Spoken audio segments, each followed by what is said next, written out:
الحمد لله رب العالمين سبحان اللہ والعاقبة للمتقين سبحان اللہ والصلاة والسلام على سيد الرسل وخاتم الأنبياء والمرسلين سبحان اللہ وعلى آله الطيبين وأصحابه الطاهرين سبحان اللہ أما بعد فأعوذ بالله من الشيطان الرجيم بسم الله الرحمن الرحيم لقد من الله على المؤمنين إذ بعث فيهم رسولا سبحان اللہ قال الله تبارك وتعالى في مقام آخر النبي أولى بالمؤمنين من أنفسهم قال النبي صلى الله عليه وسلم لا يؤمن أحدكم حتى أكون أحب إليه من والده وولده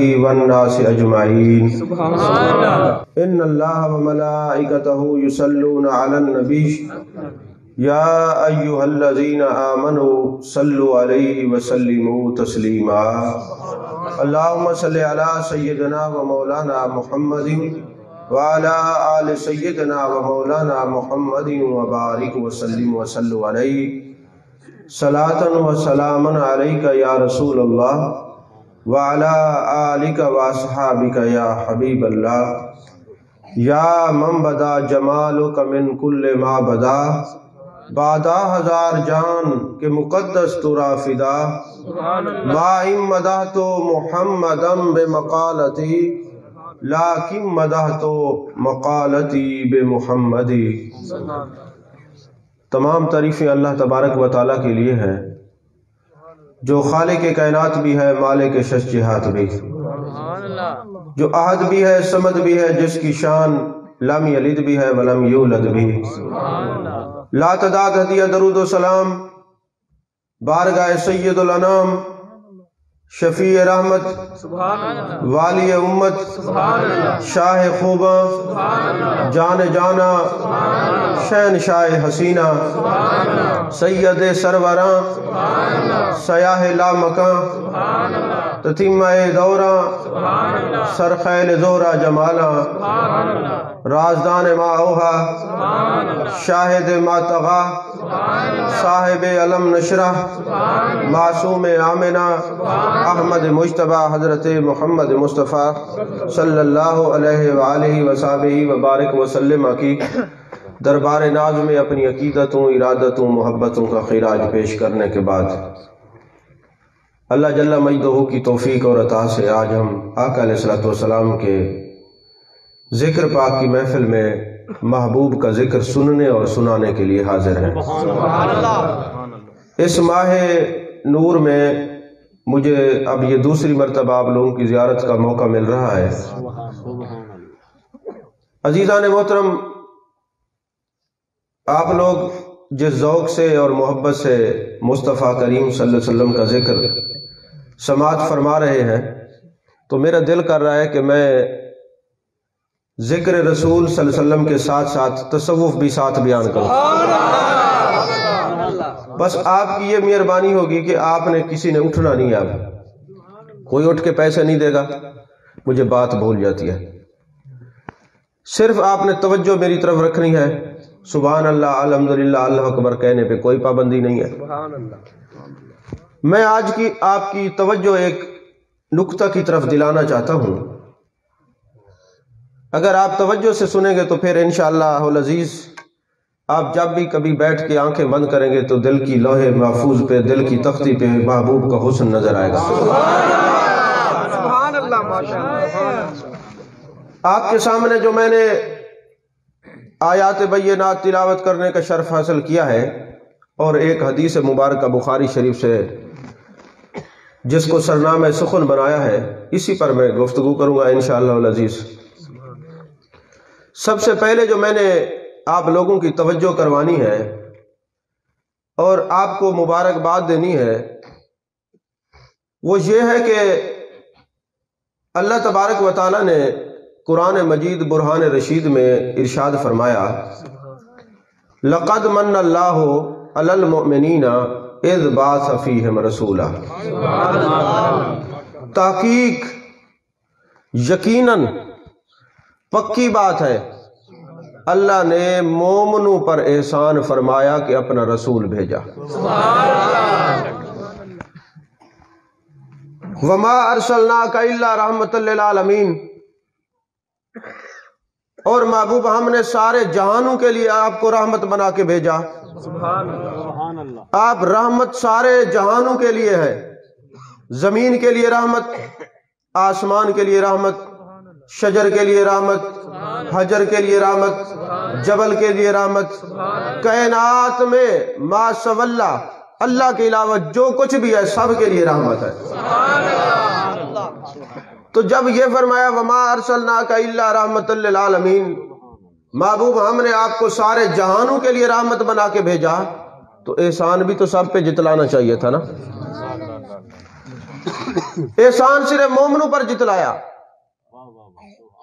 یہ نہیں فرمایا اے لوگو تم پر احسان کیا میں نے اپنا رسول مبعوث بھیج فرمایا، اے انسانو تم پر میں نے احسان کیا. قل یا ایھا الناس انی رسول اللہ الیکم جمیعا، محبوب ان سارے لوگوں سے کہہ دو میں سب کا رسول ہوں. سبحان اللہ، رسول بھی سب کے ہیں، رحمت بھی سب کے ہیں. ارسلت الی الخلق کافہ، جتنی چیزیں میں نے تخلیق کی ہیں محبوب اعلان کر دے میں سب کا رسول ہوں. یارو کیا بات ہے، رسول بھی سب کے ہیں، رحمت بھی سب کے ہیں، مگر احسان صرف مومنوں سے جتلایا ہے، مومنوں پہ جتلایا ہے. مومنوں تم پر میں نے احسان کیا کہ اپنا رسول تم میں مبعوث فرمایا. اچھا پھر یہاں نہیں فرمایا یا ایھا الذین آمنوا صلوا علیہ وسلموا تسلیما، اے ایمان والو تم، مسلمان کا لفظ نہیں ہے قرآن میں. توجہ ہے آپ کی قبلہ. یا ایھا الذین آمنوا صلوا علیہ وسلموا تسلیما، اے سارے جہان والو تم بھی میرے محبوب پہ رحمت بھیجو، درود بھیجو. ایسا نہیں ہے اے مسلمانوں تم بھیجو، ایسا بھی نہیں ہے. مومنوں کو حکم ہے کہ تم درود بھیجو. اس کے علاوہ فرمایا النبی اولیٰ بالمؤمنین من انفسہم، اے مومنو میرا نبی تمہاری جان سے قریب ہے. یہ نہیں فرمایا لوگو تمہاری جان سے قریب ہے، اے سارے جہان والو تمہاری جان کے قریب ہے. النبی اولیٰ بالمؤمنین من انفسہم، اے ایمان والو تمہاری جان سے قریب ہے. یا ایھا الذین آمنوا اتقوا اللہ وابتغوا الیہ الوسیلہ، اے ایمان والو میری طرف آنے کے لیے وسیلہ تلاش کرو. یہ بھی ایمان والوں کو ہے، سب کو نہیں ہے. اللہ نے قرآن پاک میں 2 مرتبہ وسیلے کا حکم دیا ہے، صرف ایمان والوں کو، سب کو نہیں، سارے لوگوں کو نہیں، سارے انسانوں کو نہیں، ساری مخلوق کو نہیں، سارے جہانوں کو نہیں. یارو آخر یہ ایمان والے ہیں کون؟ سبحان اللہ، یہ ایمان والے ہیں کون؟ جب بھی محبوب کی بات کرنی ہو اللہ انہی سے فرماتا ہے، دوسروں سے بات ہی نہیں فرماتا. یہ ایمان والے ہیں کون؟ سب سے پہلے تو اس پر غور کریں گے کہ یہ ایمان والے ہیں کون. اگر آپ کا موڈ اور ذوق ہو تو آپ ادھر تشریف لے آئیں. سب سے پہلے ایمان والوں کو جو ہے نا یہ دیکھیں گے کہ یہ ایمان والے کون ہیں. ایمان والے صرف ایمان والوں کو تلاش کرنا ہے. تو چراغ دل لے کے آج چلتے ہیں اور دیکھتے ہیں یار یہ کون لوگ ہیں جب بھی محبوب کی بات کرنی ہو سب سے نہیں کرتا، ان سے کرتا ہے. اور اگر تلاش کرنے کے باوجود اور تلاش کرنے کی کوشش کرتے ہیں، تلاش ہونے کے بعد اگر آپ کا شمار ان میں ہوتا ہے تو آپ کو مبارک ہو، نہیں ہوتا تو میری دعا ہے اللہ ان میں ہم سب کا شمار فرمائے. بخاری شریف کی حدیث پاک ہے، میرے مصطفیٰ کریم صلی اللہ علیہ وسلم ایک جنگ میں تشریف فرمائے ہیں، کتاب الجہاد میں باب الجہاد میں بخاری شریف میں یہ حدیث ہے. جنگ ہو رہی ہے، ایک کافر ہے، مشرک ہے، وہ جنگ کرنے کے لیے آتا ہے. وہ جنگ کرتے کرتے میرے مصطفیٰ کریم صلی اللہ علیہ وسلم کی سامنے آ جاتا ہے. اب چاہتا تو وہ میرے مصطفیٰ کریم صلی اللہ علیہ وسلم پر وار بھی کر سکتا تھا تلوار کے ساتھ، لیکن وہ کہتا ہے جب میری چہرہ مصطفیٰ پہ نظر پڑی تو میں نے کہا اس چہرے میں کچھ ہے. جمال جہاں آرا ودوہا کے چہرے میں کچھ ہے، میں نے کہا خدا کی قسم یہ چہرہ کسی جھوٹے انسان کا نہیں، یہ سچے نبی کا چہرہ ہے۔ اس نے عرض کی یا رسول اللہ صلی اللہ علیہ وسلم، اگر میں آپ کا کلمہ پڑھ لوں اور مسلمان ہو جاؤں تو آپ مجھے کس چیز کی ضمانت دیں گے؟ اب ہے کافر، ہے مشرک، ابھی مسلمان ہی نہیں ہوا، لیکن کیا کہتا ہے یا رسول اللہ صلی اللہ علیہ وسلم اگر میں کلمہ پڑھوں تو آپ مجھے کس چیز کی ضمانت دیں؟ کافر ہو کے یقین یہ ہے محبوب جس چیز کی ضمانت دے دیں گے ملے گی ضرور۔ محبوب جس چیز کی ضمانت دے دیں گے وہ ملے گی ضرور۔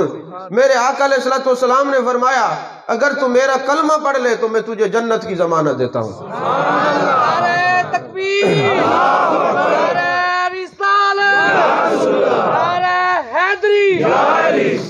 میں تجھے جنت کی ضمانت دیتا ہوں۔ اب اس نے کہا کہ آپ کس چیز کی ضمانت دیں گے؟ میرے آقا علیہ الصلوۃ والسلام نے فرمایا میں جنت کی ضمانت دوں گا۔ اب یہ بتائیں جنت خدا نے دی یا مصطفیٰ نے دی؟ جنت میرے مصطفیٰ کریم صلی اللہ علیہ وسلم نے دی۔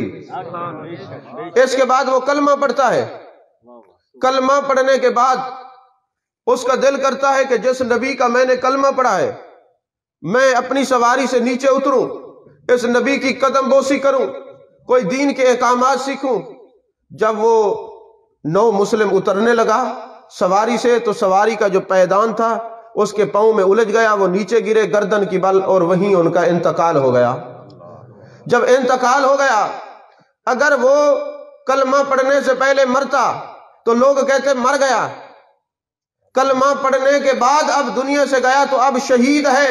صرف شہید نہیں، بخاری شریف کی حدیث گواہ ہے، میرے مصطفیٰ کریم صلی اللہ علیہ وسلم نے اعلان کیا لوگوں جس نے جنتی کا چہرہ دیکھنا ہے اس کو دیکھ لو، جس نے جنتی کا چہرہ دیکھنا ہے اس کو دیکھ لو۔ میں پوچھتا ہوں آپ سے، ابھی اس نے وضو ہی نہیں کیا، ابھی اس نے غسل ہی نہیں کیا، ابھی اس نے نماز نہیں پڑھی، اس نے زکوٰۃ نہیں دی، اس نے حج ادا نہیں کیا، اس نے روزہ نہیں رکھا، احکام خداوندی میں کسی چیز پر عمل نہیں کیا، وہ زمین پہ گرا کہاں پہنچا؟ اور جنت میں کس چیز نے پہنچایا؟ جنت میں ایمان نے پہنچایا۔ جنت میں کس نے پہنچایا؟ ایمان نے۔ تو پتہ چلا جو مصطفیٰ کو مان لے ایمان سے جنت میں جاتا ہے۔ آپ کو بات نہیں سمجھ آئی میں نے کیا کہا؟ وہ ایمان سے جنت میں جاتا ہے۔ اگر جنت کے لیے نماز کے ضروری ہے تو اس نے تو نماز نہیں پڑھی۔ جنت کے لیے روزہ ضروری ہے، اس نے تو روزہ نہیں رکھا۔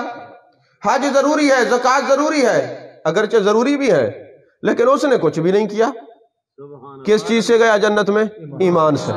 تو پتہ چلا جو مصطفیٰ کو مان لے ایمان سے جنت میں جائے گا۔ جو مصطفیٰ کریم صلی اللہ علیہ وسلم کو مان لے ایمان سے جنت میں جائے گا۔ نماز ایمان نہیں ہے، ایمان کا زیور ہے۔ روزہ ایمان نہیں ہے، ایمان کا زیور ہے۔ زکوٰۃ ایمان نہیں ہے، ایمان کا زیور ہے۔ حج ایمان نہیں ہے، ایمان کا زیور ہے۔ اگر کسی کے پاس زیور ہو اور دلہن نہ ہو تو بیکار ہے، دلہن ہو اور زیور نہ ہو تو بیکار ہے۔ پتہ چلا یہ سارے زیور کبھی خوبصورت اس وقت لگتے ہیں، سجتے اس وقت ہیں جب ایمان بھی ہو زیور بھی ہو۔ تکبیر، نعرہ رسالت، نعرہ تحقیق، نعرہ حیدری۔ تو ایمان ضروری ہے۔ اب یہ بتائیں اس نے دیکھا مصطفیٰ کریم صلی اللہ علیہ وسلم کو، کلمہ پڑھا، ابھی نماز نہیں پڑھی، روزہ نہیں رکھا، زکوٰۃ نہیں دی، حج ادا نہیں کیا، ابھی غسل بھی نہیں کیا، کپڑے بھی وہی پہنے ہوئے تھے، لیکن مصطفیٰ کریم صلی اللہ علیہ وسلم نے فرمایا یہ جنتی ہے، جس نے ان کا چہرہ دیکھنا ہو، جنتی کا چہرہ دیکھنا ہو، اس کا چہرہ دیکھے۔ تو اب پتہ چلا کہ جنت جانے کے لیے ایمان شرط ہے۔ نہیں سمجھ آئی بات آپ کو؟ جنت جانے کے لیے ایمان شرط ہے۔ اور اب اگلا سوال یہ پیدا ہوتا ہے کہ جب جنت جانے کے لیے ایمان شرط ہے تو پھر ایمان کیا چیز ہے؟ ایمان کیا چیز ہے؟ بخاری شریف کی یہ حدیث پاک کہ آپ لوگ جو بچے اسٹوڈنٹس ہیں انہوں نے یہ اسلامیات کی کتاب میں بھی پڑھا ہوگا، آج کل تو نکال دیا، پہلے تھا کہ میرے آقا علیہ الصلوۃ والسلام کوہ صفا کی پہاڑی پہ تشریف لے گئے اور وہاں میرے مصطفیٰ کریم صلی اللہ علیہ وسلم نے کفار کو اور مشرکین کو اکٹھا کیا اور فرمایا لوگو اگر میں تمہیں کہہ دوں اس پہاڑی کے پار ایک لشکر آ رہا ہے جو تمہیں ابھی ختم کر دے گا تو مان لو گے؟ سب نے کہا مان لیں گے۔ میرے آقا علیہ الصلوۃ والسلام نے فرمایا کیوں مان لو گے؟ انہوں نے کہا آپ کو ہم نے دیکھا آپ صادق اور امین ہیں، آپ جو کچھ فرماتے ہیں سچ ہے، آپ جو کچھ فرماتے ہیں سچ ہے، لہذا آپ اگر فرمائیں گے لشکر آ رہا ہے تو سچ ہوگا۔ میرے مصطفیٰ کریم صلی اللہ علیہ وسلم نے فرمایا جب تم نے یہ مان لیا میں جو کچھ کہتا ہوں سچ ہے تو میرے کہنے پہ خدا کو بھی مان لو، میرے کہنے پہ خدا کو بھی مان لو۔ تو دوستو خدا کو ماننے کے لیے پہلے مصطفیٰ کو ماننا شرط ہے۔ سبحان اللہ۔ خدا کو ماننے کے لیے پہلے مصطفیٰ کریم صلی اللہ علیہ وسلم کو ماننا شرط ہے، اور مصطفیٰ کریم صلی اللہ علیہ وسلم کو ماننا کس لیے شرط ہے؟ ایک علمی بات ہے، میں آسان کر کے سمجھاؤں گا۔ جب ہم گرامر پڑھتے ہیں نا صرف نحو، ہمیں کہا جاتا ہے کہ جو ایک لفظ ہو نا اس کو کلمہ کہتے ہیں، لفظ واحد کلمہ، جو ایک لفظ ہو وہ کلمہ ہے۔ لیکن یہ لا الہ الا اللہ محمد رسول اللہ اتنے الفاظ ہیں، یہ تو کلام ہے، کلمہ تو نہیں ہے۔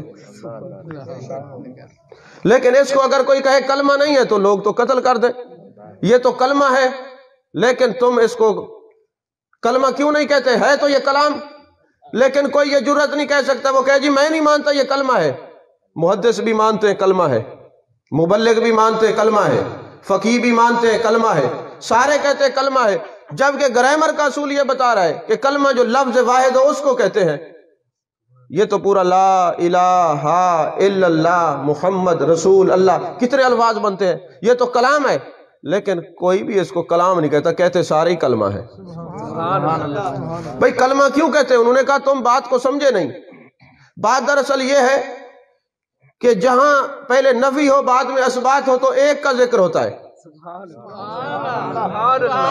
جب نفی اور اثبات کا کہیں پہ عربی میں کوئی اصول ہو تو ایک کا ذکر ہوتا ہے۔ پہلے اللہ نے فرمایا لا الہ، پھر فرمایا الا اللہ، نہیں ہے کوئی معبود صرف اللہ ہے، آگے محمد رسول اللہ۔ یہ پورے جملے پر اگر غور کیا جائے محمد رسول اللہ، اللہ رسول محمد، کہا بات تو ایک کی ہے۔ آپ نہیں سمجھ، بات تو ایک کی ہے۔ جب بات ایک کی ہے تو پھر بات ایک کی ہے تو خواجہ صاحب نے اسی کے بارے میں فرمایا نا، ہیک کے ہیک دی دم دم سکے، ہیک کو جڑا ڈو کر جانے کافر تے مشرک۔ اگر آپ نے توجہ سے نہ سنا تو پھر میں سیدھی سیدھی تقریر کروں گا۔ اہل علم کی مجلس ہو، اگر کوئی صرف نحو پڑھا ہوا عالم ہوتا نا تو وہ سمجھتا میں نے کیا کہا ہے۔ اصول بیان کیا ہے شریعت کا، صرف نحو کا ایک قانون بیان کیا ہے، تو بات ایک کی ہے تو اسی لیے کلمہ ہے۔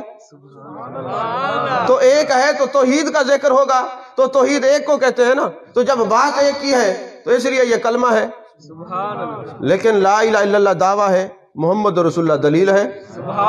بھئی لا الہ الا اللہ دعویٰ ہے، محمد رسول اللہ دلیل ہے۔ اگر میں کہوں بھئی یہ میرے پاس جو گلاس ہے یہ شربت ہے، اب اس کے لیے دلیل شرط ہے کہ یہ پینا پڑے گا، میٹھا ہے کہ نہیں ہے، تو کہا لا الہ الا اللہ اللہ ہے، بس جب اللہ ہے تو پھر دلیل دیں، کہا دلیل تو محمد رسول اللہ ہے۔ باری تعالیٰ محمد رسول اللہ دلیل کیسی؟ یہ تیرے توحید کی دلیل محمد رسول اللہ کیسے ہے؟ دیکھیں کیا سورج دلیل نہیں ہے؟ بالکل ہے۔ کیا زمین دلیل نہیں ہے؟ آسمان دلیل نہیں ہے؟ کائنات کی ساری نعمتیں دلیل نہیں ہے؟ کہا دلیل ہیں مگر یہ بولتی نہیں ہے، یہ خاموش دلائل ہیں اللہ کے ہونے کے، یہ ناطق دلائل نہیں ہے۔ تو پھر کیا آدم علیہ السلام دلیل نہیں ہے؟ کہا آدم علیہ السلام دلیل ہیں۔ اے آدم علیہ السلام آپ جو کہتے اللہ ہے کس نے بتایا؟ جبریل امین نے بتایا۔ نوح علیہ السلام آپ کو کس نے بتایا؟ جبریل امین نے بتایا۔ شیس علیہ السلام آپ کو کس نے بتایا؟ جبریل امین نے بتایا۔ الغرض عیسیٰ علیہ السلام تک سب نبی کہتے ہیں ہمیں جبریل امین نے بتایا۔ جبریل تمہیں کس نے بتایا؟ اللہ ہے۔ کہا ایک پردہ ہے وہ کلام کرتا ہے، جو بھی پیغاموں میں انبیاء تک پہنچا دیتا ہوں۔ چلو یہ دلائل تو ہیں، لیکن کسی نے دیکھا نہیں۔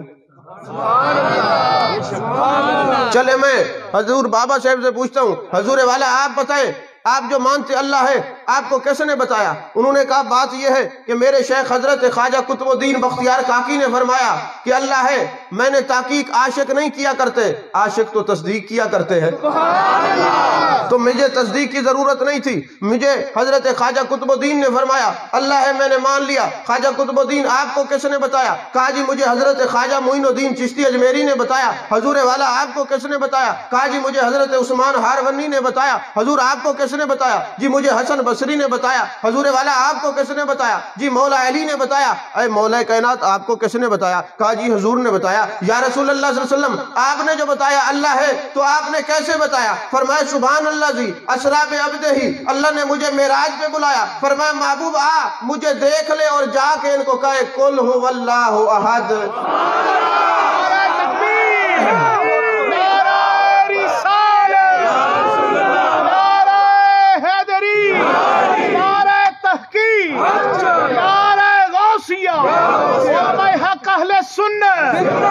آستانہ عالیہ فیضان شاہ ناصر۔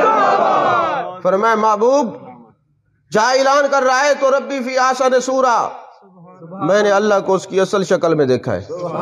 اس میں بھی دو معنی ہیں، ایک معنی یہ ہے جو میری اصل شکل ہے میں نے اس میں اپنے رب کو دیکھا ہے، کیونکہ اللہ کے معبود میں جمالی مستور ان عیون الناس، اللہ نے جمال میرے کو اپنے غیرت کے پردوں میں چھپا رکھا ہے، میری حقیقت کو میرے رب کے سوا کوئی جانتا نہیں۔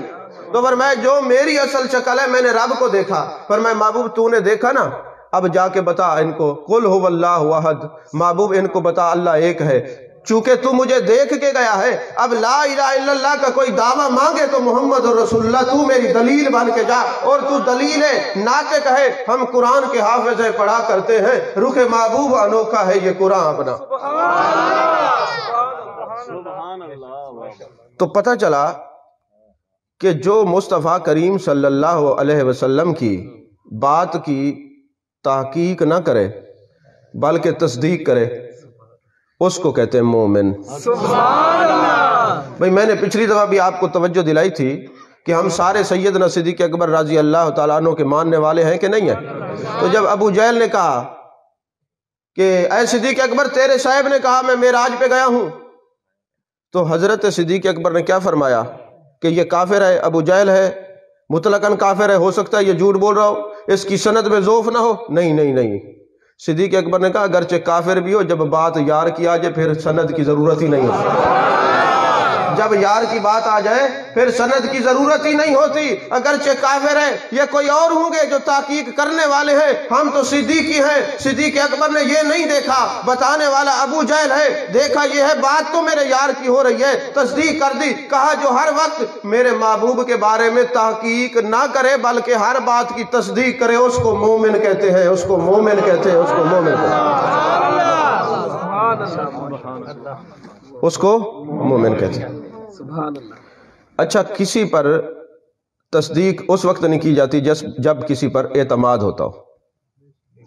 جب اعتماد ہو تو پھر بھئی یہاں پہ کوئی دکاندار ہو، آپ اسے روز سامان لیتے ہوں تو آپ کو پتہ ہے بھئی اچھا تولتا ہے، زیادہ دیتا ہے، پیسے بھی تھوڑے لیتا ہے۔ اب نیا جو بندہ آئے گا، کوئی اور آئے گا، وہ تو کہے گا بھئی مجھے تو پتہ نہیں، میں نے چونکہ دیکھا نہیں ہے، میں تو تحقیق کیے بغیر اس سے سودا نہیں لوں گا، مجھے تو جو تحقیق کرنی ہوگی۔ تصدیق تو وہی کرے گا نا جس کا تعلق ہوگا، بولیے، جس کا تعلق ہوگا، اور جس کا تعلق ہوگا وہ تحقیق نہیں کرے گا، تصدیق کرے گا۔ یا رسول اللہ صلی اللہ علیہ وسلم یہ بتائیں مخلوق سے بڑھ کر سب سے زیادہ آپ کا تعلق کیسے ہے؟ میرے آقا فرماتے احبونی لحب اللہ، تو مجھ سے محبت کرو اس لیے، اللہ کے لیے۔ کس لیے؟ کہ انا حبیب اللہ، میں خود اللہ کا حبیب ہوں۔ جو تم مجھ سے محبت کرتے ہو میں صرف تمہارے لیے نہیں بلکہ اللہ کا بھی حبیب ہوں، اللہ کا بھی محبوب ہوں۔ تو سب سے زیادہ تعلق میرا اللہ سے ہے۔ جو جس کا تعلق ہوتا ہے پھر وہ کیا کرتا ہے؟ کہا میرا تعلق اللہ سے ہے، اور اللہ کیا فرماتا ہے؟ ان اللہ و ملائکتہ یصلون